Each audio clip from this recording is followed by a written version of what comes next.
Hello everyone and welcome to a new video. Today we're going to do something a little different and it's called Star Wars lore. Now there's a lot of channels out there that do this sort of thing and I wanted to jump in on the action. But mine is going to be completely unique. I hope you enjoy, and this is going to be first of many. For all you know, the gaming and DJW gaming might just be replaced by DJW lore. We'll just have to see. So today we're going to be reviewing the 5 largest Star Wars ships of all time. So, take your guesses before I go to the first one. You have 3 seconds. 3, 2, 1, go.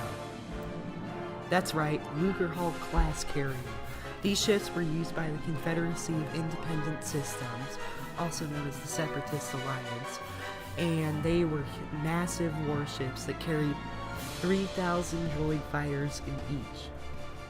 The Separatists had many hundreds of thousands of these ships, however they were very huge and costly to create. They also controlled large droid battalions from space, and if they were destroyed, the droid battalions would be shut down. The reason why this ship is so massive is that it's about 3 kilometers all the way around, which is very big all the way around, but in length it's less than half a kilometer. Next, take your guesses. Alright. The Malevolence, number 4. The Malevolence was also a warship used by the Confederacy of Independent Systems. However, it was used for a far different purpose than Starfighter carrier role. It was used for one method: fear, to destroy the Republic's morale in a few blows. As you can see on the side of it, that is an ion cannon which could shut down an entire Republic fleet in one shot, leaving the Republic's fleet vulnerable to the 586 turbo lasers, 84 ion cannons, and 27 concussion missile launchers. This could tear apart any sizable fleet and leave even the greatest ships completely vulnerable to the Malevolence's heavy fire. Alright, take your guesses. Here we go. The Bellator Super Star Destroyer. Now, hardly any of you are probably familiar with this ship, and you have good reason. This ship is not very commonly known because it was made in Legends content, or Star Wars Legends, which was made before Disney, which is like comics, video games, and stuff like this. This particular one was in, I believe, a comic and a video game. And it was basically a smaller version of the Super Star Destroyer made by the Empire, except this was made by the Republic in its later years. However, it still was very massive. It was about 3 kilometers long and had a crew of 250,000. Its turbo lasers could tear through any ship's shields within a matter of seconds. The only things that could really stand up to it were capital ships, and even those wouldn't last long. Alright, take your guesses for the next one, and here we go. Number 2, the Executor class Super Star Destroyer, or as most of you know it from episode 5 and 6, Darth Vader's personal flagship, the one where he flies through the asteroids. You'll remember, especially from this picture. So basically, Darth Vader's Super Star Destroyer was a beast, an absolute beast. In fact, I would say if it had not crashed into the Death Star when it did, it would still be alive. There would be nothing that could take it down. I mean, nothing.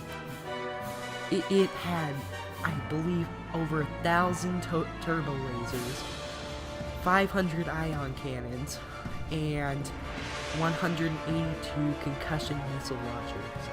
This thing was a workhorse of the Imperial fleet. Nothing could stop it. Except, the alien crashing into the bridge in episode 6. But seriously, if this was realistic, that thing would never have been destroyed. Alright.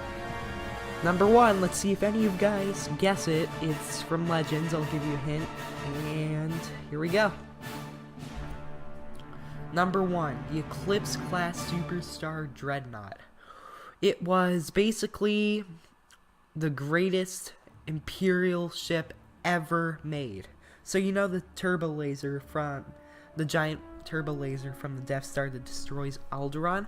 Well, this ship has a version of it that's not quite as powerful. It can't fully destroy a planet because that big of a thing could not fit on a ship. But it can destroy 2/3 of a planet and wipe out all life on the surface, including cracking the core and vaporizing everything on the surface. This thing was made out of titanium alloy, the strongest, sturdiest, most powerful metal in the entire galaxy. You would literally need a nuke to even penetrate the first foot of armor, and this thing had over 30 feet of it covering it. That's like, here, I'll put this in perspective. So a regular battleship in the United States Navy has only 2.5 feet of titanium plating, and those things can stand up to a lot. Now just think about 30 feet of just covered in titanium alloy, the strongest, most durable substance in the galaxy. And I haven't even gotten to its length. It's 9 kilometers long. Yeah, 9 kilometers long and 1 kilometer across. And it has a crew of 750,000. 750,000. Just think about that for a second, okay? Think about that. That's like more than the population of like most cities. For one ship. Now you see the size of this. A regular Imperial Star Destroyer, you know, the big one, they're pretty big, right? Oh no, no, no, no. They can fit in a hangar of this beast. It's crazy. It's honestly crazy. And yeah, so, and the super laser can reload in just 30 seconds. 30 seconds. And the super laser can penetrate any ship's defenses. It does not matter what ship you are, you will be destroyed. And that ends it for today's list. I hope you enjoyed. Please like, share, and sub for more great content like this. Also say if you want more lore videos. I love lore videos, so please say you do, because I really do like them. And I hope you have a good day. Goodbye, and I hope you enjoy.